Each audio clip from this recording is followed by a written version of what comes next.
லக்னோவில் இருக்கிற ஈகானா ஸ்டேடியத்தில் இன்றைக்கி பெரிய அளவில் எதிர்பார்த்து கொண்டிருக்கும் மேட்ச் பார்த்தீங்கன்னா சிஎஸ்கே எல்எஸ்சி கடந்த 2 ஆண்டுகளாக இருந்தது போல் அந்த அணி ஒரு வலுவான அணியாக தென்படலைங்க.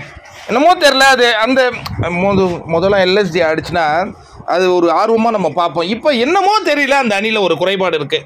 என்னன்னே அது எனக்கும் சொல்ல தெரிலன்னு வச்சிங்களேன். பேப்பரில் வலுவான அணியாக இருக்குது, பட் பர்ஃபார்மன்ஸில் ரொம்ப ஒஸ்ட்டாக இருக்குது. மயங்க் யாதவ் இன்னைக்கும் ஆடலை. எனிவே மேட் ஹென்ரியை கொண்டு வந்திருக்காங்கங்க, அது ஒரு நல்ல மூவாக பார்க்கப்படுது. இதெல்லாம் ஒரு சூப்பரான நிகழ்வுகளில் எல்எஸ்சிக்குன்னு நம்ம சொல்லலாம். ஆனால் சென்னை சூப்பர் கிங்ஸ் டாஸை தோத்தா கூட முதல்ல பேட்டிங் ஆட போகிறாங்க. அவங்களில் பார்த்தீங்கன்னா ஒரு அற்புதமான சேஞ்ச் பண்ணியிருக்காங்கங்க. மொயின் அலியை உள்ளே கொண்டு வந்திருக்காங்க.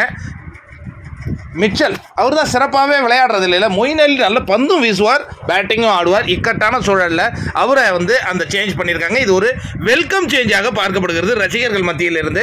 இன்று சென்னை வெற்றி பெற்றால் அவங்க ஒரு கம்ஃபர்டபுளான பொசிஷனையும் நோக்கி போவாங்க. அப்படிங்கும்போது அவங்க ரொம்ப எளிமையான அணியாக இப்போ நம்ம நினச்சிக்கிட்டு இருக்கிற எல்எஸ்சியை மீட் பண்ணுறாங்க. பட் எல்எஸ்சி விஸ்வரூபம் எடுக்குமா? பொறுத்திருந்து பார்ப்போம் நண்பர்களே.